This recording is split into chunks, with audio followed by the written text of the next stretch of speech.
ஒரு பெரிய ஆதீனம் இல்லை நிறைய சாஸ்திரம் படித்தவர்கள், தேவாரம் சொல்றவங்க, புராணம் சொல்றவங்க குருவா? இல்ல. யார் குரு? தன்னுயிர் போல் எவ்வுயிரையும் பாவிக்கும் இயல்புடையவன் எவனோ அவரே குரு.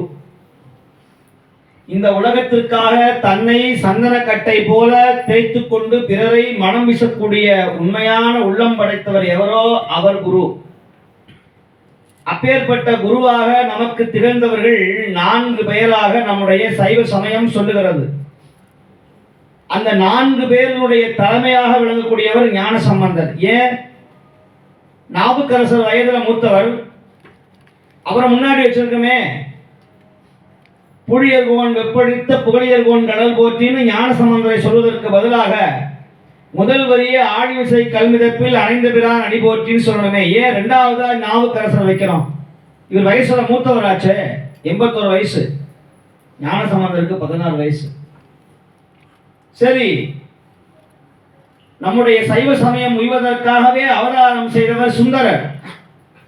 சுந்தரர் வரவில்லை என்று சொன்னால் பெரிய புராணம் கிடையாது, திருமுறை கிடையாது, சிவாலயம் இல்லை. அப்ப சுந்தரரை முதல்ல வச்சிருக்கணுமே, ஏன் வைக்கல? சரி, இவர்களுக்கெல்லாம் முதலாக விளங்கக்கூடிய ஒரே நாயன்மார் நம்முடைய காரைக்கால் அம்மையார், பழைய நாயன்மார். அவர்களை பேரை ஏன் சொல்லல? அவங்க தான் முதல்ல பதிகம் பாடினவங்க. அப்போ இங்க முதல்ல வயசு, முதல்ல யார் வந்ததுங்கிறது பிரச்சனை கிடையாது. சைவ சமயத்துல புரட்சியை உண்டாக்கியவர் யார்? சைவ சமயத்துல புரட்சியை உண்டாக்கணும். எல்லாரும் வருவாங்க, பதிகம் பாடுவாங்க, எல்லாரும் பேசுவாங்க. ஆனால் ஒருவரால் ஒரு புரட்சி உண்டாகணும், ஒரு எழுச்சி உண்டாக வேண்டும், ஒரு தத்துவ ஞானம் உண்டாகணும்னு சொன்னால் அப்படி உண்டாக்கியவர் யார் என்றால் நம்முடைய ஞானசம்பந்த பெருமான். 3 வயதுல சீர்காழியில துவங்கி ஆச்சால்புரம் வரையிலும் பல்லாயிரக்கணக்கான பதிகங்களை பாடி புரட்சி செய்தவர் ஞானசம்பந்தர். ஞானசம்பந்தர் தான் ஒவ்வொரு ஊராக சென்று, ஒவ்வொரு கிராமமாக சென்று, ஒவ்வொரு திருத்தருவாக சென்று தமிழால் இந்த உலகத்தை திருத்த வேண்டும் என்று புரட்சியை செய்தவர் ஞானசம்பந்தர். ஞானசம்பந்தரை பற்றி சொல்லணும்னா இந்த ஒரு ஜென்மம், இந்த ஒரு பிறவி போராது. அதனால்தான் ஞானசம்பந்தரை நாம் எல்லாரும் ஆதி குரு முதல்வராக, அருள் குருநாதராக நாம் கொண்டாடக்கூடிய ஒரே காரணம், ஞானசம்பந்தர் ஏதோ ஒரு குலத்திற்கானவர் கிடையாது, ஏதோ ஒரு சமயத்திற்கானவர் கிடையாது. ஞானசம்பந்தர் இந்த உலகம் முழுவதற்கும் ஒரு தன்னிகரில்லாத குருநாதராக விளங்கி வந்தார் என்பதை அன்பர்கள் உணரணும். இன்னைக்கு ஞானசம்பந்தர் குரு பூஜையை யார் கொண்டாடுறா? உலகம் முழுக்க எங்கேயாவது கொண்டாடுறாங்களா? கொண்டாடுறாங்க. ஏதோ கோயில் அபிஷேகம் பண்றோம், புராணம் படிக்கிறோம், அந்த அளவுல நிக்குது. ஆனால் இது மருவி விட்டது, இது குறைஞ்சு போச்சு. இதை மீண்டும் எழுப்பணும். இன்னைக்கு இந்த மலேசியா நாட்டில் எத்தனையோ சிவாலயங்கள் இருக்கிறது. எத்தனை சிவாலயங்கள்ல அங்க இருக்கிற பூஜை பண்ணுகிற அந்த சிவாச்சாரியார்களோ, அந்த கோயில் தலைவர்களோ, நம்முடைய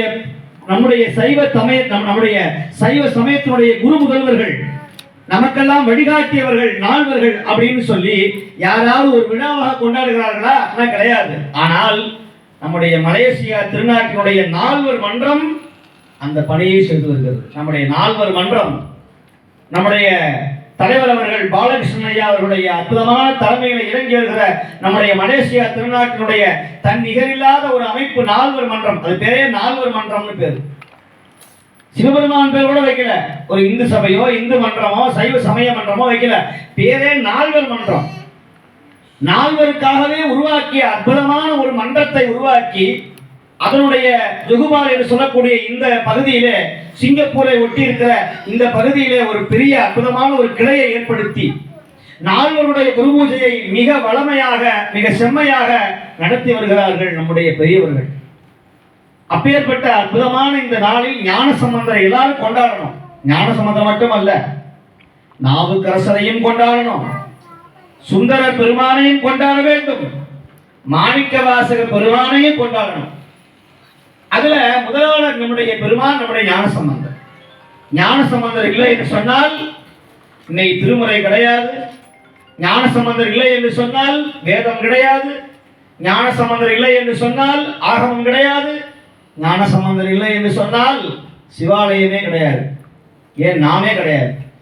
அப்படியெல்லாம் கஷ்டப்பட்டு புரட்சி செய்து 3 வயதில் துவங்கிய அவருடைய பயணம் 12 வயதிலே மிகப்பெரிய புரட்சியை செய்தார். அனல்வாதம், புனல்வாதம், சுரவாதம் செய்து 12 வயசு அவருக்கு மதுரையில் செல்லும் போது 12 வயசுல 8000 சமணர்கள் முன்னால் நின்று தனி ஒருவனாக நின்று இந்த சமயத்தை, நம்முடைய தமிழை, நம்முடைய தமிழர் பண்பாட்டை காப்பாற்றியவர் ஞானசம்பந்தர்.